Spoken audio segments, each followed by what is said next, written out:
Everyone, this is Nilofar Neha Khan and welcome to our YouTube channel Shikshalaya. तो आज हम बात करेंगे डीएसएसबी टीजीटी एसएसटी की जो एनसीईआरटी सीरीज़ हमने स्टार्ट की है उसका ये सेकंड पार्ट है। पहला पार्ट मैं पहले ही अपलोड कर चुकी हूँ। अगर आपने वो नहीं देखा है तो प्लीज़ आप लोगों से रिक्वेस्ट है पहले वो देख लीजिए ताकि एक आपकी अंडरस्टैंडिंग बिल्ड हो सके, क्योंकि ये वीडियो जो हम स्टार्ट करेंगे वो वहीं से स्टार्ट करेंगे जहाँ हमने फर्स्ट वीडियो एंड की है, क्योंकि अच्छा खासा लंबा टॉपिक है, इसलिए इसे हम पार्ट्स में डिवाइड करके आपको प्रोवाइड कर रहे हैं ताकि धीरे धीरे आपके पास एक कंटेंट बिल्ड होता चला जाए और आपको इंटरेस्ट के साथ चीज़ें करने में मज़ा आने लगे। ठीक है, तो मैंने कोशिश की है ये एनसीईआरटी सीरीज़ स्टार्ट की है जिसमें कि मैंने एनसीईआरटी के ऑलमोस्ट सारी चीज़ें इसमें ऐड की हैं ताकि आपकी एक फैक्ट्स के साथ कॉन्सेप्चुअल नॉलेज भी बिल्ड हो सके। ठीक है, तो चलिए शुरू करते हैं हमारे चैप्टर को और होप सो ये सारी चीज़ें आप लोगों के लिए काफ़ी यूज़फुल रहेंगी। तो हमने जो अपना चैप्टर एंड किया था पार्ट 1 वो कहाँ से किया था, वो था हमारा स्टेट जर्नल। ठीक है, तो स्टेट जैसे कि मैं एक ओवरव्यू दे देती हूँ आप लोगों को। जैसे कि मैंने पार्ट 1 में आपको बताया था कि लुई 16 ने जो कर स्थापित करने के लिए स्टेट जर्नल की बैठक बुलाई थी, जिसकी वजह से जो तीसरा स्टेट था जिसे कर देना पड़ता था उसने लुई 16 के खिलाफ विद्रोह स्थापित कर दिया गया था और यहीं से स्टार्ट होता है स्टेट जर्नल की बैठक और स्टेट जर्नल। ठीक है, तो होप सो सारी चीज़ें मैं कोशिश करती जाऊँगी कि आप लोगों के लिए यूज़फुल होती रहें। तो स्टेट जर्नल एक ऐसी सरकारी निकाय था जिसमें तीनों संप्रदाय के सदस्य भेजे जाते थे। फ्रांस एक संवैधानिक राजतंत्र धर्मांतरित था। देखिए स्टेट जर्नल में क्या था, तीनों कौन कौन, पादरी वर्ग, कुलीन वर्ग और आपका सामान्य वर्ग। सामान्य वर्ग में किसे इंपॉर्टेंस दी जाती थी, जो पढ़ा लिखा वर्ग है या फिर जो अमीर तबके थे उन लोगों को ज़्यादा इंपॉर्टेंस दी जाती थी। तो इन लोगों को तीनों को ही पार्टिसिपेट किया जाता था और उसके बाद फैसले लिए जाते थे। ठीक है, इसके बाद अगर हम बात करें 1791 में फ्रांस की स्थापना हुई एक संवैधानिक राजतंत्र। देखिए यहाँ पर जो 1791 में फ्रांस में एक संवैधानिक राजतंत्र की स्थापना हुई। ठीक है, यहाँ पर आपको थोड़ा सा ऐसा लग रहा होगा क्या हुआ, संवैधानिक राजतंत्र की स्थापना हुई जिसमें विधायिका, सरकार और न्यायपालिका जैसे विभिन्न संस्थानों को राजशाही शक्तियों का हस्तांतरण करना पड़ा। देखिए अभी तक हम क्या पढ़ रहे थे कि जो लुई 16 था वो अपनी मनमानी से सारे काम कर रहा था, लेकिन जब थर्ड स्टेट ने विद्रोह किया इस चीज़ का और जो मध्य वर्ग था उसने विशेष अधिकारों का विद्रोह किया, तो वहाँ से ये चीज़ें बिल्ट हुई और वहाँ से होते होते चीज़ें इस तरीके से बिल्ट हुई कि जो फ्रांस की में सामंतवादी व्यवस्था जो थी उसके हटने के बाद वहाँ पर एक संवैधानिक राजतंत्र की स्थापना हुई जिस पर विधायिका, सरकार और न्यायपालिका जैसे विभिन्न अंग या कह लीजिए विभिन्न संस्थानों को राजशाही शक्तियों का हस्तांतरण करना पड़ा। ठीक है, और इंग्लिश मीडियम वाले भी बच्चे, देखिए मैंने इंग्लिश और हिंदी दोनों में ही रखा है, आप लोगों से रिक्वेस्ट है मैं समझाती जा रही हूँ। अगर आपको कोई भी शब्द समझने में डिफ़िकल्टी होती है तो यहाँ मैंने सेकंड लाइन इंग्लिश भी लिख रखी है ताकि आप लोगों के लिए भी चीज़ें आसान हो सके। ठीक है, फिर इसके बाद क्या हुआ, नेशनल असेंबली का चुनाव अप्रत्यक्ष तरीके से हुआ। मतदाताओं ने निर्वाचकों के एक समूह के लिए मतदान किया जिन्होंने फिर विधानसभा को चुना। ठीक है, अब यहाँ पर बहुत इंपॉर्टेंट है वोटिंग राइट्स, क्योंकि आपका एनसीईआरटी जब आप पढ़ते हैं तो वोटिंग राइट से आपका डीएसएसबी में क्वेश्चन पुट अप हुआ था कि किन किन लोगों को वोट देने का अधिकार था। तो यहाँ पर किन लोगों को अधिकार था ये याद रखिएगा, क्योंकि यहाँ पर बच्चे ज़्यादा कन्फ्यूज़ होते हैं। जब मैं भी ये चैप्टर पढ़ती थी तो उस टाइम पे मुझे भी एक चीज़ में डाउट होता था, जैसे कि यहाँ सभी को वोट देने का अधिकार नहीं था। पहली चीज़ ये याद रखिए, केवल 25 वर्ष के से अधिक वर्ग के आयु के लोग पात्र थे। अब इसमें महिलाएं भी शामिल नहीं थी, मतलब सिर्फ 25 वर्ष के से अधिक आयु के लोग ही पात्र थे, जो कि क्या थे, जो 3 दिन का अपना वेतन दे सकते थे टैक्स एज एन टैक्स। ठीक है, 1791 में संविधान द्वारा फ्रांस में राजनीतिक संरचना को समाप्त कर दिया गया और देश एक गणतंत्र बन गया। कब बना गणतंत्र, इस तरीके के क्वेश्चन आपके डीएसएसबी में बहुत आते हैं कि फ्रांस गणतंत्र कब बना, तो 1791 में बना। ठीक है, फिर लुई 16वें संविधान के कार्यान्वयन से कमज़ोर हुई अपनी शक्तियों को पुनः प्राप्त करने के लिए प्रशिया के राजा के साथ गुप्त वार्ता करता रहा। हालांकि वार्ता शुरू होने से पहले नेशनल असेंबली ने अप्रैल 1792 में प्रशिया और ऑस्ट्रिया पर युद्ध की घोषणा कर दी। अब देखिए यहाँ पर लुई 16 जो था वो चालाकी से क्या कर रहा था कि पहले तो उसने संविधान सभा को मान्यता दे दी कि हाँ उसके ऊपर एक संविधान सभा होगी जो उसको सलाह देगी, लेकिन पीछे बैकहैंड में वो क्या काम कर रहा था कि वो प्रशिया के राजा से बातचीत रख रहा था ताकि अपनी जो शक्तियाँ उसने खोई हैं वो पुनः स्थापित किया जा सके। लेकिन क्या हुआ, नेशनल असेंबली जो थी उसने 1792 में ही प्रशिया और ऑस्ट्रिया पर युद्ध की घोषणा कर दी, जिससे क्या हुआ, लोग स्वतंत्र रूप से लड़ाई में शामिल हुए। इसे पूरे यूरोप में राजा और अभिजात वर्ग के खिलाफ की लड़ाई के रूप में देखते हुए कवि रोजेट दी ला आइल द्वारा लिखित मार्सिले उनके द्वारा गाए गए देशभक्ति गीत थे। अब देखें, मार्सिले जो था वो एक गीत था जो कि अब फ्रांस का राष्ट्रीय गान था, और ये किसने लिखा था, आपका ये लिखा था रोजेट दी लाइले, ठीक है। इसके बाद अगर हम बात करें, हमारा नेक्स्ट क्या था, क्रांतिकारी युद्ध के परिणाम स्वरूप लोगों को नुकसान और आर्थिक परेशानियों का सामना करना पड़ा।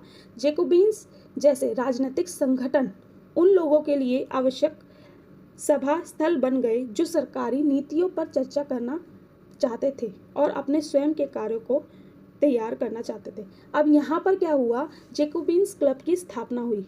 कैसे, अब ये क्लब कैसे थे कि ये राजनीतिक संगठन थे जो कि उन लोगों के लिए बनाए गए थे जैसे कि सरकार की नीतियों पर चर्चा करना और अपने विचार प्रस्तुत करना, इस तरीके के कार्यों में इंटरेस्ट रखते थे। तो ये इस तरीके के, और इसमें हर तरीके के लोगों को एंट्री थी, ठीक है। इसके बाद क्या हुआ, जैकोबिन्स द्वारा इस पैलेस पर आक्रमण किया, राजा के रक्षकों को मार डाला और राजा को कई घंटों तक बंदी बनाकर विधानसभा ने बाद में शाही परिवार को गिरफ्तार करने के लिए मतदान किया। चुनाव हो चुके थे। 21 वर्ष और उससे अधिक की आयु के सभी पुरुषों को धन की परवाह किए बिना ही अब वोट डालने का अधिकार था। देखिए, जैसे पहले क्या था, पहले सिर्फ 25 वर्ष के लोगों को वोट डालने का अधिकार था और धन की संपदा, लेकिन अब क्या हुआ, 21 वर्ष से अधिक आयु वाले पुरुषों को धन की परवाह ना किए बिना ही वोट डालने का अधिकार प्राप्त हुआ। अब यह क्या हुआ, नव निर्वाचित असेंबली को कन्वेंशन के रूप में जाना लगा। अब यहाँ पर यह पूछा जाता है क्वेश्चन कि फ्रांस की जो नवनिर्वाचित असेंबली थी उसे किस नाम से जाना जाता है, या फिर इसे संसद को किस नाम से बुलाया जाता है, तो कन्वेंशन, ठीक है, याद रखिएगा कन्वेंशन।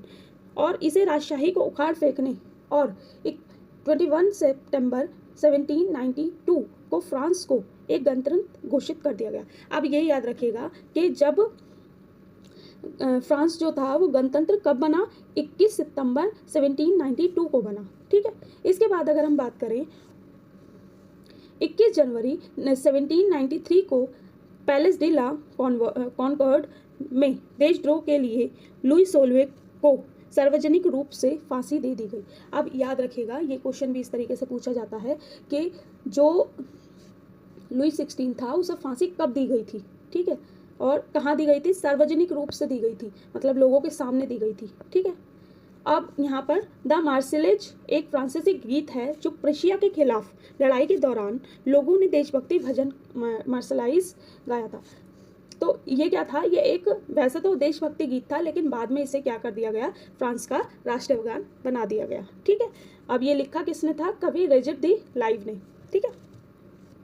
इसके बाद अगर हम बात करें, जैकोबिन्स क्लब फ्रांस में एक राजनीतिक संगठन था जो फ्रांसीसी क्रांति के दौरान शुरू हुआ। जैकोबिन्स क्लब के सदस्य ज़्यादातर समाज के निम्न वर्ग के थे। जैसे कि मैंने अभी आपको पहले भी बताया है कि जो जैकोबिन्स क्लब जो था उसमें ऑलमोस्ट वो लोग एंटर करते थे जो कि राजनीति में इंटरेस्टेड रखते थे, लोग सरकार की जो नीतियाँ बन रही हैं उनमें अपनी राय विचार, लोगों के विचार जानने में इंटरेस्टेड रखते थे। और ज़्यादातर इसमें जो भागीदारी थी वो किन की थी, निम्न वर्ग के लोगों की, ठीक है। इसके बाद छोटे दुकानदार, देखिए इसमें सारी चीज़ें बता रखी हैं, दिहाड़ी मजदूर उनमें से थे। मैक्सिमिलियन रॉब्सपेयर उनके नेता थे। अब यहाँ पर ये बात, यहाँ से ये क्वेश्चन आता है कि जो जैकोबिन क्लब्स के नेता कौन था, तो रॉब्सपेयर था। कौन था? रॉब्सपेयर, ठीक है, मैक्सिमिलियन रॉब्सपेयर। सेंट कल्टोस जैकोबिन क्लब के सदस्य थे, ठीक है। अब यहाँ पर हम बात करते हैं आतंक का राज। देखिए, मैंने जो आपकी एनसीईआरटी में जो सबटाइटल्स हैं या फिर जो हेडिंग्स हैं उन्हें एज इट इज़ इस तरीके से यूज़ किया है ताकि आप लोगों के कोई भी फैक्ट या फिर कोई भी चीज़ अधूरी ना रह पाए, और मैं कोशिश कर रही हूँ कि डे बाय डे चीज़ों को इम्प्रूव करने की। होप सो आप लोगों के लिए सारी चीज़ें यूज़फुल हो रही हूँ। प्लीज़ आप लोगों से रिक्वेस्ट है, जैसी भी लगता है इम्प्रूवमेंट करनी है, कोई पीडीएफ में कोई चीज़ लग रही है आपको, तो प्लीज़ सजेशन ज़रूर दीजिएगा ताकि मैं अपने आप को इम्प्रूव कर सकूँ, ठीक है। तो यहाँ पर द टेरर रीजन, तो आतंक का राज 1793 से 1794 तक रोबेस्पियर के शासन को आतंक के शासन के रूप में जाना जाता है। अब क्यों जाना जाता है ये समझ लीजिए। एक तरीके से ये भी क्वेश्चन इस तरीके से पुटअप हो सकता है कि आतंक के शासन का काल क्या था, तो 1793 से 1794 तक था, ठीक है। तो ये, और किसके शासनकाल को? रोबेस्पियर के शासनकाल को आतंक के शासन के काल के नाम से जाना जाता है। अब क्यों जाना जाता है ये याद रखें। इसने जो है ना नियंत्रण और जो दंड नीति थी इसकी बहुत सख्त थी। कैसे? पूर्व कुलीन पादरियों, अन्य राजनीतिक दलों के सदस्य और यहाँ तक कि उनकी अपनी पार्टी के सदस्यों को भी मार डाला गया जो उनकी तकनीकी से असहमत थे। यानी कि जो रोबेस्पियर थे, इनकी एक तो नीति इन्होंने इस तरीके से डेवलप करी कि बहुत स्ट्रिक्ट थी। दूसरी चीज़, अगर कोई इनके खिलाफ बोलता था तो क्या होता था, इनके अगर अपने लोग भी हैं जो इनके संगठन के हैं उन्हें भी मार दिया जाता था, ठीक है। इसके बाद क्या हुआ, उनकी सरकार ने कानून बनाया जो अधिकतम वेतन और मूल्य सीमा निर्धारित करता था, ठीक है। भाषण और संबोधन के रूप में माध्यम से समानता का अभ्यास करने का भी इरादा था। पारंपरिक महाशय, सर और मैडम के बजाय अब यहाँ पर क्या हुआ, सर और मैडम की बजाय क्या बुलाया जाना लगा, फ्रांसीसी पुरुष और महिलाओं को सिटोनियन और सिटोनियन यानी कि नागरिक, इसका मतलब क्या था, नागरिक के रूप में जाना जाने लगा, ठीक है। रोबेस्पियर ने अपने लक्ष्य का इतने जोश के साथ पीछा किया कि उनके सहयोगी भी संयम बरतने लगे। जुलाई 1794 में उन्हें एक अदालत में दोषी ठहराया गया और गिरफ्तार किया गया और अगले दिन ही मौत की सज़ा सुना दी गई। अब ये गिलोटिन क्या था? गिलोटिन, क्योंकि गिलोटिन से आपके क्वेश्चन आते हैं तो ये याद रखिए। गिलोटिन क्या था? एक तरीके का एक इस तरीके का, आप एनसीईआरटी में देखिएगा भी, ऐसे लोग यहाँ पर लोग खड़े होते थे, ठीक है, सार्वजनिक हैं, और यहाँ पर ये गिलोटिन था।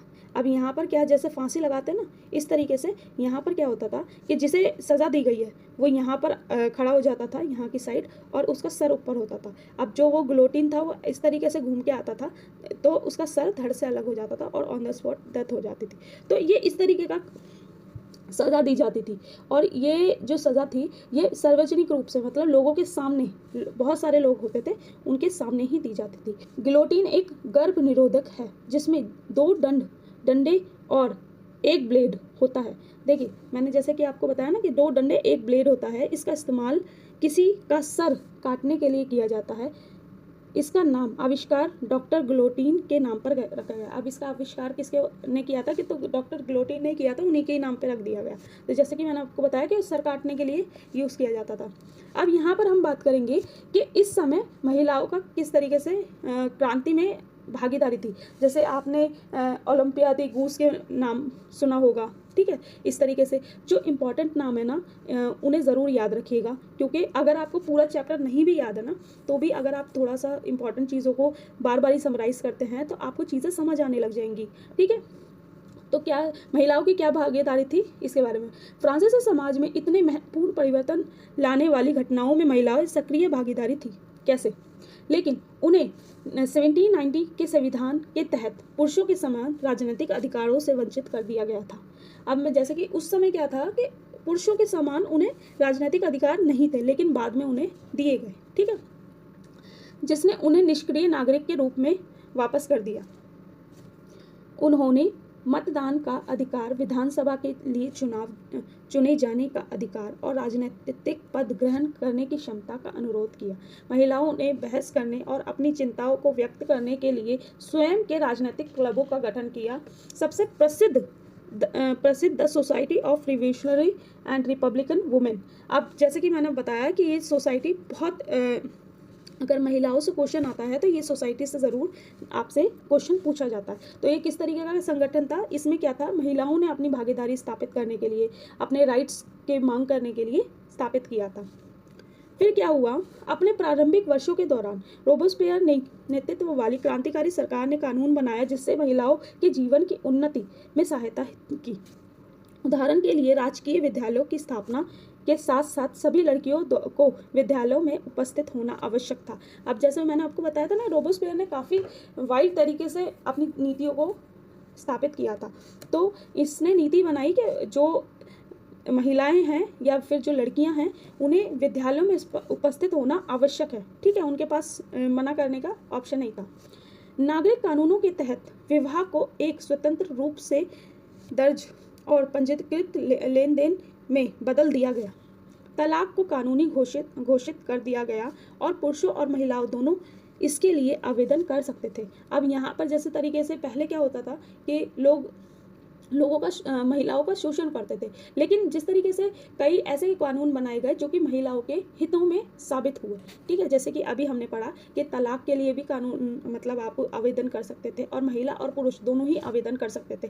हालांकि आतंक के शासन के दौरान सरकार ने महिलाओं के समूहों को बंद करने और उनकी राजनीतिक गतिविधियों को प्रतिबंधित करने वाले कानून भी पारित किए। अगली 2 शताब्दियों के दौरान कई देशों में मतदान के अधिकार और उचित वेतन के लिए महिलाओं के प्रयास जारी रहे। ठीक है, लंबे संघर्ष के बाद 1946 में फ्रांस में महिलाओं को वोट देने का अधिकार मिला। अब ये क्वेश्चन बहुत ज़्यादा पूछा जाता है कि फ्रांस में महिलाओं को वोट देने का अधिकार कब मिला, तो कब मिला आपका 1946 में मिला। ठीक है, और ये बहुत लंबे संघर्ष के बाद मिला इन्हें। ठीक है, अब इसके बाद ही देखिए आपके एनसीईआरटी में ओलंपिक दी गूज जो थी उनका बहुत इंपॉर्टेंट रोल दिखाया है महिलाओं के राइट्स के बारे में बताने में, या कि कह लीजिए महिलाओं की जो स्थिति थी या महिलाओं के लिए जो आवाज़ उठाई जा रही थी उसमें सबसे ज़्यादा इंपॉर्टेंट जो रोल प्ले कर रही थी ओलंपिक दी गूज कर रही थी। अब यहाँ पर ओलंपिक दी गूज जो थी ने संविधान और मनुष्य और नागरिकों के अधिकारों की घोषणा का विरोध किया क्योंकि उन्होंने महिलाओं को आवश्यक अधिकारों से वंचित कर दिया गया था। अब यहाँ पर इन्होंने क्या करा, जो संविधान ने मनुष्य और नागरिकों को अधिकार दिए गए थे उसका विरोध किया। विरोध क्यों किया? क्योंकि इसमें महिलाओं के जो अधिकार थे वहाँ पर उन्हें वंचित किया जा रहा था। ठीक है, उन्होंने 1791 में महिलाओं और नागरिकों के अधिकारों की घोषणा की जिनमें उन्होंने रानी और नेशनल असेंबली के सदस्य को संबोधित किया और महिलाओं के लिए समान अधिकारों की मांग की। देखिए इस समय इस तरीके की चीज़ें होना वो अपने आप में इम्पॉसिबल थी, लेकिन लोग जिस तरीके से मध्य वर्ग का विकास होता जा रहा था, लोगों को अपने राइट्स के बारे में पता चल रहा था, औरतों को अपने राइट्स के बारे में पता चल रहा था, तो जिसकी वजह से इस तरीके के लोग सामने आए। जैसे कि आपको अभी सीए दिखाई दिए, ठीक है, ओलंपिक दी गूज दिखाई दी अभी महिलाओं के लिए। ठीक है, तो इन सारी चीज़ों से बहुत ही इम्पैक्ट ना सिर्फ फ्रांस पर, इसके अलावा वर्ल्ड पर भी इसका बहुत असर देखा जाता है।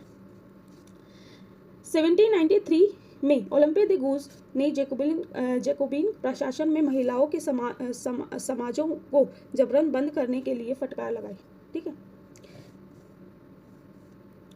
महिलाओं के समाजों को नहीं, जो देखिए यहाँ पर संगठन होना चाहिए, समाज लिखा हुआ है क्योंकि इंग्लिश और हिंदी में जो ट्रांसलेट किया है उसमें थोड़ा सा मिस्टेक हो जाती है, तो यहाँ संगठन होना चाहिए। ठीक है, तो महिलाओं के संगठन को साझेदारी से बंद करना, नेशनल कन्वेंशन के उस पर मुकदमा चलाया गया, उस पर राजद्रोह का आरोप लगाया गया और उसके तुरंत बाद ही उन्हें गिलोटिन पे चढ़ा दिया गया।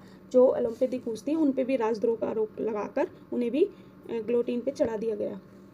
इसके बाद बात करते हैं 1833 में गुलामी को समाप्त कर देना। अब देखिए यहाँ पर 2-3 चीज़ें आप लोगों को समझ आएंगी, जैसे कि जो व्यवस्था थी, जो स्लेवरी था, स्लेवरी सिस्टम जो था उसे कई बार समाप्त किया गया, और जैसे कि आपको पता है नेपोलियन ने 1804 में इसे दोबारा स्थापित कर दिया गया था।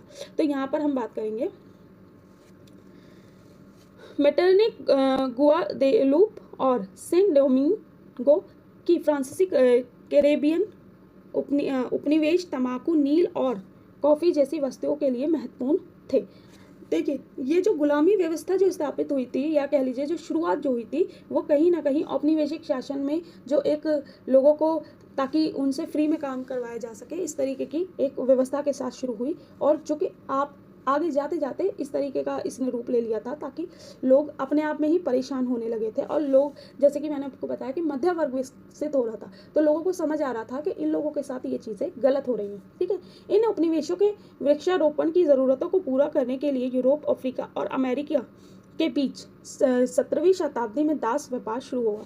देखिए, कहाँ कहाँ शुरू हुआ था ये, किन किन के बीच में, तो यूरोप, अफ्रीका और अमेरिका के बीच में 17वीं शताब्दी में शुरू हुआ था।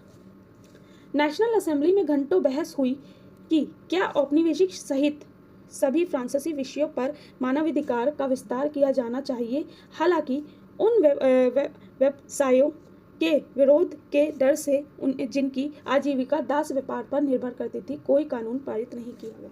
अब क्या हुआ कि लोगों ने कोशिश तो करी कि इस तरीके के कानून बनाए जाए, लेकिन क्या हुआ, जो इस तरीके की जो लोग इस तरीके का व्यापार कर रहे थे, उन लोगों के डर से लोगों ने इस पे कानून बनाने से मना कर दिया गया।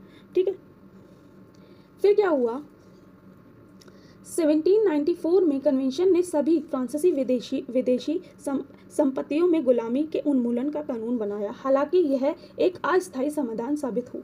ठीक है, अब अस्थायी मतलब गुलामी उन्मूलन पर कानून तो बनाया, लेकिन क्या हुआ, यह अस्थायी स्थापित हुआ, क्योंकि नेपोलियन ने 10 साल बाद फिर से गुलामी की व्यवस्था शुरू कर दी, यानी कि 1804 में दोबारा से ये व्यवस्था स्थापित कर दी गई। लेकिन क्या हुआ, 1848 के दौरान इसे पूरे फ्रांसीसी उपनिवेश में गुलामी को पूरी तरीके से समाप्त कर दिया गया। तो यहाँ पर आपसे इस तरीके का क्वेश्चन पूछा जा सकता है कि 1848 के दौरान फ्रांसीसी समाज में गुलामी को पूरी तरीके से समाप्त कर दिया गया। एक तो इस तरीके से क्वेश्चन पूछा जा सकता है, या फिर इस तरीके से क्वेश्चन पूछा जा सकता है कि नेपोलियन ने कब जो गुलामी दास प्रथा थी उसे कब पुनः स्थापित किया गया, या फिर कब इसके लिए उन्मूलन के लिए कानून बनाए गए थे। ठीक है, इस तरीके से।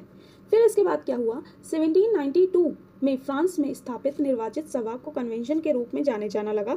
जैसे कि मैंने आपको बताया कि जो संविधान सभा थी, या कह लीजिए जो संसद थी, उसे किस रूप से जाना लगा, कन्वेंशन। इसने राजशाही को समाप्त कर फ्रांस को राजतंत्र के रूप में स्थापित किया। अब इसके बाद हम बात करते हैं क्रांति और रोजमर्रा की जिंदगी। अब देखिए, जो उस समय की परिस्थितियां थी वो क्या थी। देखिए, 1789 के बाद वर्षों में फ्रांस में लोग के जीवन में इस तरह के कई बदलाव देखे गए। जैसे क्रांतिकारी सरकारों ने स्वतंत्रता और समानता के आदर्शों को अमल में लाने के लिए कानून बनाए, और 1789 में सेंसरशिप को समाप्त कर दिया गया। सेंसरशिप जो लगाई जाती थी ना, प्रेस के खिलाफ, सारी चीज़ों के खिलाफ, इसको समाप्त कर दिया गया। समाचार पत्र, पैम्पलेट, किताबें, मुद्रित तस्वीरें फ्रांस में कस्बों में डूब गई, जहां वे तेजी से ग्रामीण इलाकों में फैल गए। अब नेपोलियन कह लीजिए, या नेपोलियन बोनापार्ट का जो उद्गम था उसके बारे में बात करते हैं। नेपोलियन बोनापार्ट 1804 में फ्रांस का सम्राट बना। फिर क्या हुआ, नेपोलियन स्वयं को यूरोप आधुनिकतावादी मानता था। उन्होंने निजी संपत्ति की सुरक्षा और दशमलव प्रणाली के वजन और माप की सार्वभौमिक प्रणाली सहित कई कानून बनाए। जैसे सबसे पहले कई लोग नेपोलियन को एक मुक्तिदाता मानते थे, जो लोगों को स्वतंत्रता दिलवाएगा। इस तरीके से नेपोलियन ने अपना मतलब ये भाषण इस तरीके से देता था, या फिर कई लोगों के पास ऊपर इसने इस तरीके का इम्पैक्ट डाला था कि लोग इसे मुक्तिदाता के रूप में मानते थे। लेकिन क्या हुआ, हालांकि नेपोलियन ने सेनाओं को जल्द ही पूरे यूरोप में एक आक्रमणकारी सेना के रूप में माना जाने लगा, और 1815 के अंत में वाटरलू में उसे हार गया। यहीं पर इस तरीके का क्वेश्चन लास्ट ईयर ही था शायद, मुझे एग्जैक्ट याद नहीं आ रहा। तो इस तरीके का क्वेश्चन था कि नेपोलियन जो था, नेपोलियन किस युद्ध में हारा था। तो नेपोलियन किस में हारा था? वाटरलू के, कह रही हूँ वाटरलू का जो युद्ध हुआ था उसमें हारा था। ठीक है, इसके बाद इस पूरे चैप्टर का जो कंक्लूजन निकलता है वो बता देती हूँ। फ्रांसीसी क्रांति की सबसे महत्वपूर्ण विरासत स्वतंत्रता और लोकतांत्रिक अधिकारों की अवधारणा थी, जो कि पूरे विश्व पर एक अपनी छाप छोड़ के गई थी। ठीक है, पूरे चैप्टर का क्या निष्कर्ष निकला कि जो फ्रांसीसी क्रांति हुई थी उसने कई तरीके से पूरे विश्व पर अपना इम्पैक्ट छोड़ा था, और जो लोकतांत्रिक अधिकारों की जो अवधारणा थी, स्वतंत्रता की जो अवधारणा थी, वो पूरे विश्व पर अब अपनी छाप छोड़ रही थी। 18वीं शताब्दी के दौरान जब सामंतवादी व्यवस्था को समाप्त कर दिया गया, ये फ्रांस के यूरोप के बाकी हिस्सों में भी फैल गए थे। जैसे कि मैंने आपको बताया कि कोई भी व्यवस्था जो होती है वो कहीं ना कहीं दूसरी जगह पे इम्पैक्ट डालती ही डालती है। ठीक है, औपनिवेशिक लोगों ने एक स्वतंत्र राष्ट्रीय राज्य की स्थापना के लिए अपने आंदोलनों में गुलामी से मुक्ति की अवधारणा को फिर से व्याख्या की। तो लोगों के मन में इस तरीके की एक अब चाह जाग गई थी कि हम भी मुक्त हो सकते हैं और हम भी गुलामी की जंजीरें अब ख़त्म कर देंगे। तो यहाँ पर आपसे 2 क्वेश्चन इस तरीके से पूछे जा सकते हैं कि फ्रांसीसी क्रांति में 2 नाम आते हैं। एक तो आपका आता है टीपू सुल्तान और दूसरा है राजा राम मोहन रॉय। ठीक है, इन दोनों के उदाहरण आपके एनसीईआरटी में भी हैं, तो इन दोनों के नाम ज़रूर याद रखिएगा। फ्रांसीसी क्रांति में जो भारतीय एक कह लीजिए जो एक अपना जिन्होंने इस पे प्रतिक्रिया दी थी, तो उनमें 2 नाम आते हैं, टीपू सुल्तान और आपके राजा राम मोहन रॉय। ठीक है, इसके बाद हम बात कर लेते हैं कुछ इंपॉर्टेंट डेट्स के बारे में। देखिए, कुछ इंपॉर्टेंट डेट्स जो आपके लिए बहुत इंपॉर्टेंट है। पहली 1774, इसमें क्या हुआ, जो लुई 16 था वो राजा बना और शासन संभाला, लेकिन उस समय क्या था, राजकोष खाली था, जिसके कारण बढ़ती जो अशांति थी वो उसे विरासत में ही मिली थी। ठीक है, इसके बाद 1789 में जनरल स्टेट समारोह, तीसरा स्टेट नेशनल। देखिए यहाँ पर 1789 में क्या हुआ, स्टेट जनरल की नेशनल असेंबली बनी और बास्टील के किले को ढा दिया गया। ठीक है, इसके बाद 1791 में क्या हुआ, राजनीतिक शक्तियों को सीमित करने और सभी लोगों को बुनियादी मानव अधिकार प्रदान करने के लिए एक संविधान का मसौदा तैयार किया गया। ठीक है, क्या किया गया, संविधान का मसौदा तैयार किया गया। फिर इसके बाद क्या हुआ, 1792 से 93 तक क्या हुआ, फ्रांस ने खुद को गणतंत्र की घोषित किया और राजा को उपस्थित कर दिया गया, मतलब उसको उसकी जगह से हटा दिया गया। जैकोबिन गणराज्य को उखाड़ फेंकने के बाद फ्रांस को एक निर्देशक द्वारा प्रशासित किया गया था। ठीक है, इसके बाद क्या हुआ, नेपोलियन 1804 में फ्रांस का सम्राट बना, और यहाँ पर इस तरीके से भी क्वेश्चन पूछा जा सकता है, जैसे कि मैंने बताया कि नेपोलियन फ्रांस का सम्राट 1804 में तो बना था, लेकिन जैसे ही बना था उसने दास प्रथा भी इंट्रोड्यूस करी थी दोबारा। ठीक है, तो इस तरीके के क्वेश्चन भी आपसे पूछे जा सकते हैं। और वाटरलू के में उसकी हार हुई थी, जो कि मैंने आपको पहले ही बता दिया है। तो यहाँ ये चैप्टर हमारा ख़त्म होता है। 2 पार्ट्स में इस चैप्टर को मैंने कंप्लीट करने की कोशिश की है, और होप सो ये चैप्टर आप लोगों के लिए काफ़ी यूज़फुल रहे। और अगर कोई डाउट आपके रहते हैं तो प्लीज़ आप कमेंट बॉक्स में कमेंट करना, और अगर कोई बच्चा एनसीईआरटी नोट्स परचेज करना चाहता है तो वो इस व्हाट्सअप नंबर पर व्हाट्सअप करके इंक्वायरी कर सकता है। बाकी कोई और डिटेल आपको चाहिए, कोई और चीज़ें आपको समझ नहीं आ रही, तो प्लीज़ आप मुझे कमेंट बॉक्स में कमेंट करना। बाकी मैं आप लोगों के लिए डे बाय डे कई चीज़ें कर रही हूँ, जैसे कि आपका हमारा एप्लीकेशन रेडी हो रहा है, जिसमें कि आपको सारी चीज़ें आप लोगों के लिए बेहतर हों। बाकी मिलते हैं आपसे फिर किसी और वीडियो में।